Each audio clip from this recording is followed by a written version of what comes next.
कि संविधान में बातें जब बंद हो ना पाएंगी हथियार से, संविधान में बातें अब ना बंद हो पाएंगी हथियार से, और सत्ता को डरना पड़ेगा पूर्वांचल के लोग। यूनिवर्सिटी के लोग, आरएसएस के लोग, सत्ता में बैठे हुए लोग, उनके लिए है कि वो राम की बातें सुन लेंगे, बस काम की बातें मत। समझ लीजिए कि अब ये लोकतंत्र हटाने की कोशिश हो रही है और राजशाही लाने की पूरी। रात्रि के लगभग 9:15 बज चुके हैं और इस वक्त मैं एक शख्स का इंटरव्यू करने आया हूँ।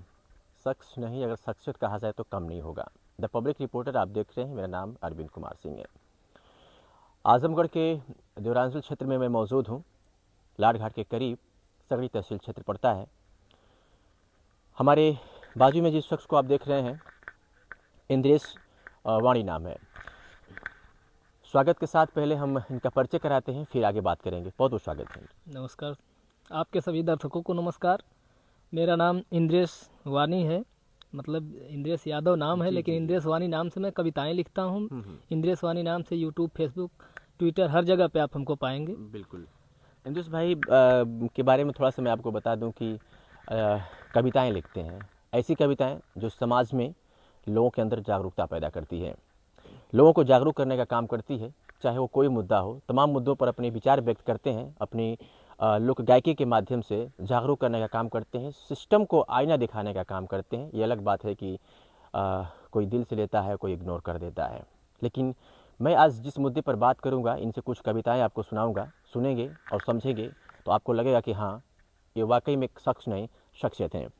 इंद्रेश भाई, अभी हाल ही में लक्ष्मण यादव, प्रोफेसर लक्ष्मण यादव जो थे, उन्हें बेवजह हटा दिया गया, बिना नोटिस जारी किए उनको हटा दिया गया, कोई वजह भी नहीं बताई गई, और जिनको उनके जगह पर रखा गया, नियुक्त किया गया।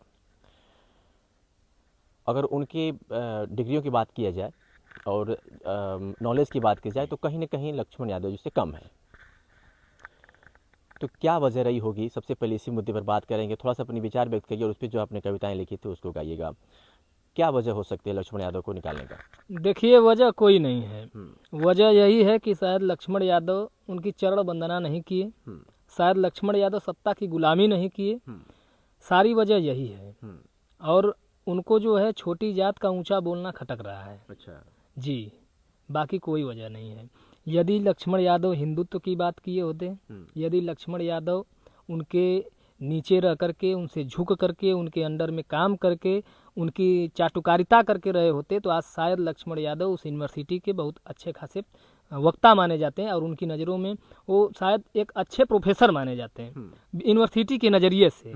लेकिन लक्ष्मण यादव उनके सामने झुकने को तैयार नहीं थे। लक्ष्मण यादव उनकी गुलामी न करके अपने समाज के और इस समाज के दबे कुचले लोगों का, जो अशिक्षित लोग, जो मतलब सदियों से वंचित रहे हैं, उनकी आवाज़ बनने की कोशिश किए।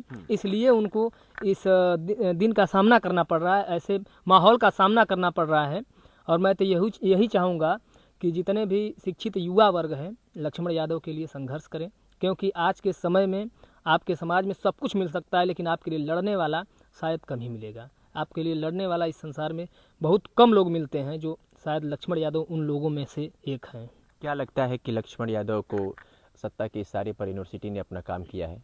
जी बिल्कुल, पूरी यूनिवर्सिटी को आरएसएस के संगठनों ने यूनिवर्सिटी को यूनिवर्सिटी नहीं रहने दिया है। उसको तो सरस्वती शिशु मंदिर बना दिया गया है, क्योंकि उसमें जो है अब उसी के हिसाब से, उसी के अनुसार काम चल रहा है। जो सत्ताचार है, सत्ता के हाथों अब शिक्षा बिक रही है, तो अब इससे बुरा दिन और क्या आ सकता है। लक्ष्मण यादव के लिए लोग प्रोटेस्ट कर रहे थे कुछ दिन पहले, फिलहाल अभी मामला शांत लग रहा है। तो जिस तरीके से लक्ष्मण यादव को लेकर के लोगों ने प्रोटेस्ट किया कि नहीं, उनको वापस लिया जाए, लेकिन लक्ष्मण यादव एक ट्विटर पे पोस्ट करते हैं कि सर कट जाएगा लेकिन सर झुकेगा नहीं, हम जी हुजूरी नहीं कर सकते। जो संविधान के जो नियम हैं उनके दायरे में रह करके हम जो भी हमारा जो कर्तव्य है उसका निर्वहन करेंगे। फिलहाल उनके लिए प्रोटेस्ट कुछ दिन किया गया, वकीलों ने भी आए रास्ते पर, वकीलों ने भी प्रोटेस्ट किया, लेकिन कोई उसका रिजल्ट नहीं निकला, वापसी नहीं हुई। मैंने आपके एक फेसबुक पेज पे एक पोस्ट देखा था, आपने उनके बारे में 2 लाइनें लिखी थी, मैं चाहूँगा कि उसे आप थोड़ा सा सुनाइए। देखिए, मैंने तो उनका नामकरण कर दिया है बहुत पहले ही। मैं उनको पूर्वांचल का पेरियार मानता हूँ। अच्छा। और जो आप बात कर रहे हैं कि मतलब उनको वापस नहीं ले गया, तो अब तो बिल्कुल आज़ाद हैं। तो जब शेर पिंजरे में रहकर इतना बोल सकता है तो सोचिए आज़ाद होने के बाद कितना बोलेगा। बिल्कुल बिल्कुल। तो अब लक्ष्मण यादव को नहीं, अब उन लोगों को सतर्क होना चाहिए। अब उन लोगों को समझ लीजिए उन पर सामत आने वाली है, क्योंकि जब तक ये बंधे हुए थे, यूनिवर्सिटी से बंधे हुए थे, अपनी जॉब से बंधे हुए थे, उसके बावजूद भी ये समाज को उसी तरह जगा रहे थे जिस प्रकार से उनको करना चाहिए। तो अब जो है वो बिल्कुल पूरी तरह से खुल चुके हैं। अब उनको रोकने वाला कोई नहीं है। अब वो अपनी बात को पूरी दमदारी के साथ चाहे जहाँ भी रख सकते हैं। लेकिन जो हुआ है वो तो गलत हुआ है और गलत चीज़ का विरोध सभी को करना चाहिए। और मैंने उन पर एक कविता लिखी थी और यूट्यूब पे मेरे वो कविता है भी, इंद्रेश वाणी चैनल है, पूरी कविता वहीं मिल जाएगी सुनने के लिए। कि संविधान में बातें जब बंद हो ना पाएंगी हथियार से, संविधान में बातें अब ना बंद हो पाएंगी हथियार से, और सत्ता को डरना पड़ेगा पूर्वांचल के पेरियार से। क्या बात है। कि सत्ता को डरना पड़ेगा पूर्वांचल के पेरियार से। वो राम की बातें सुन लेंगे, बस काम की बातें मत करना। यूनिवर्सिटी के लोग, आरएसएस के लोग, सत्ता में बैठे हुए लोग, उनके लिए है कि वो राम की बातें सुन लेंगे, बस काम की बातें मत करना। कोल्हू का उनके बैल बनो, आराम की बातें मत करना। कोल्हू का उनके बैल बनो, आराम की बातें मत करना। सदियों से शोषण किए हैं, शोषण करने की आदत है, और तुम भी तो चुपचाप रहे, तुम पर भी लानत है। तुम भी तो चुपचाप रहे, तुम पर भी लानत है। खुद लड़ नहीं सकते हो तो लड़ने वाले का साथ दो, उसे जरूरत तुम्हारी है तुम उसके हाथ में हाथ दो। लक्ष्मण का आह्वान है तुम लक्ष्मण रेखा पार करो, पीढ़ियां अगर बचानी है तो थोड़ा सा विचार करो। पीढ़ियां अगर बचानी है तो थोड़ा सा विचार करो। अधिकार न मांगे मिल पाए, अधिकार छीनना सीखो तुम। इन विदेशियों के हाथों से विधान छीनना सीखो तुम, और बतला दो गुलामी नहीं होती है खुददार से। सत्ता को डरना पड़ेगा पूर्वांचल के पेरियार से। पूर्वांचल के पेरियार से, लक्ष्मण यादव को पूर्वांचल का अपने पेरियार समझ मान चुके हैं आप। हम उनको एक नाम दे चुके हैं जी। लक्ष्मण यादव पूर्वांचल के पेरियार हैं।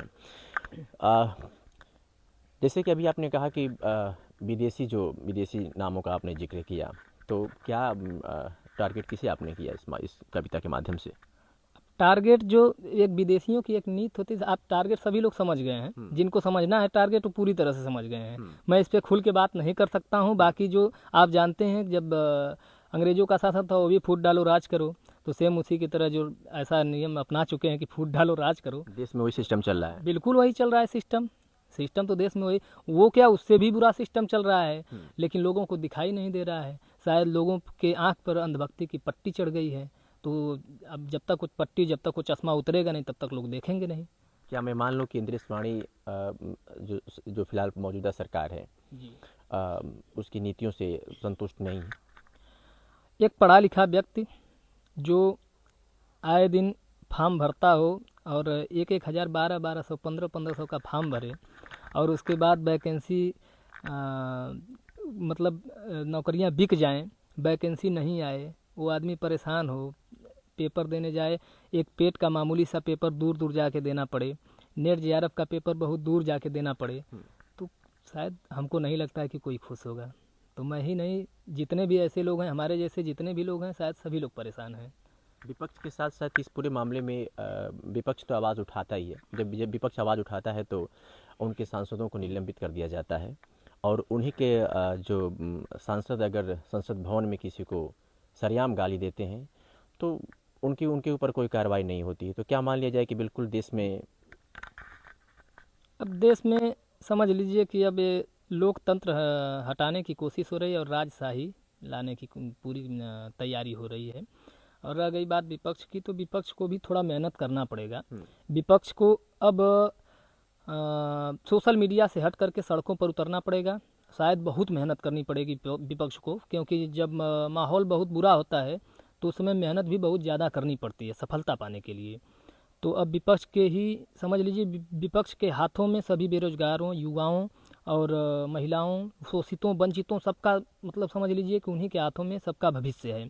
अगर वो लोग इस तरह से निष्क्रिय हो जाएंगे तो फिर आम जनता को सड़कों पर उतरना पड़ेगा। सोशल मीडिया पर तमाम खबरें पोस्ट तमाम नेताओं के, तमाम लोगों के देखे जाते हैं, जिसमें लोग मौजूदा सरकार का खुल करके विरोध करते हैं। लेकिन हमारी जो देश की मीडिया है वो तो कहीं इस तरह की कोई उनके विरोध को दिखाती नहीं है। उनको तो लगता है कि नहीं, सब कुछ ठीक चल रहा है। तो क्या लगता है कि जो देश की मीडिया है, चौथा स्तंभ है, जैसे हम लोग हैं, तो ये इनके कार्यशैली पर इंद्रेश वाणी के क्या विचार होंगे? देखिए, आप लोग तो खैर सोशल मीडिया से हैं, आप लोग सरकारी मीडिया नहीं हैं, तो ये समझ लीजिए कि जो भी खबरें हैं। अच्छा, मीडिया भी सरकारी और सोशल? जी बिल्कुल, बिल्कुल मीडिया भी सरकारी और प्राइवेट होती है। आप लोग जनता के पत्रकार हैं। अच्छा। और जो सरकारी मीडिया वो सत्ता के पत्रकार हैं। तो आप में और उनके में यही फर्क है। तो जो जनता के पत्रकार होते हैं वो जनता की स्थिति को बताते हैं, और जो सत्ता के पत्रकार होते हैं वो सत्ता के तरफ। बनारस में क्या हुआ था, मीडिया आई हुई थी, जो इधर झोपड़ियाँ थी, जो इधर फुटपाथ पे रहने वाले लोग थे, उनका फोटो न खींच करके उनकी तरफ से कैमरा घुमा करके सीधे नेताओं की तरफ कैमरा किया गया था। अच्छी अच्छी बिल्डिंगों की तरफ कैमरा किया गया था। उधर पर्दे से सब कुछ ढक दिया गया था, क्योंकि इसको क्योटो बनाना था ना। तो सत्ता का पत्रकार सत्ता के साथ होता है और जनता का पत्रकार जनता के साथ होता है। सब पे कविताएं लिखते हैं, चाहे कोई मामला हो देश में। क्या इस पर भी कुछ आपने अपने विचार व्यक्त किए हैं कविताओं के माध्यम से? जी बिल्कुल किए हैं। कविता मेरी देश के चौथे स्तंभ जिसको माना जाता है। जब वो सत्ता की गुलामी करने लगा, सत्ता के सामने जब वो नतमस्तक हो जाता है, तब स्वाभाविक है कि उस पर कुछ ना कुछ लिखना पड़ेगा, कुछ बोलना पड़ेगा। उस पर मैंने एक कविता लिखा है कि कब तक घिसोगे चप्पल अपनी सत्ता के गलियारों में, कब तक चरण वंदना करोगे तुम उनके चौबारों में, कब तक फेंके टुकड़ों पर तुम ऐसे ही चिल्लाओगे, और कब तक हाथों से अपना चौथा स्तंभ गिराओगे, कब तक हाथों से अपना चौथा स्तंभ गिराओगे, कि थोड़ी रेटिंग के चक्कर में लड़वा कर क्या पाओगे। सच्चाई की कीमत लेकर झूठ सदा फैलाओगे, थोड़ी रेटिंग के चक्कर में लड़वा कर क्या पाओगे। और उसमें मैंने लिखा है कि सच कहते हैं शीशे को गर भूख पैसे की हो जाए, सच कहते हैं शीशे को गर भूख पैसे की हो जाए, तो काले को गोरा और गोरे को काला दिखलाए। और जब बादल बिक जाता है हाथों में बेईमानों के, तो बारिश भी होती है सदा खेतों में धनवानों के। क्या बात है। अच्छा, थोड़ी सी अगर इस पर चर्चा कर लें तो जो ये शब्द होते हैं आपकी कविताओं के, बड़े मार्मिक होते हैं। इसके पीछे की क्या लॉजिक है? शायद मर्म मैंने अपनी ज़िंदगी में देखा है। मैं अपनी ज़िंदगी में उतार चढ़ाव सब कुछ देखा हूँ, तो कहीं ना कहीं से बहुत कुछ भरा रहता है। तो जहाँ से मिल जाता है, जो कुछ मिल जाता है।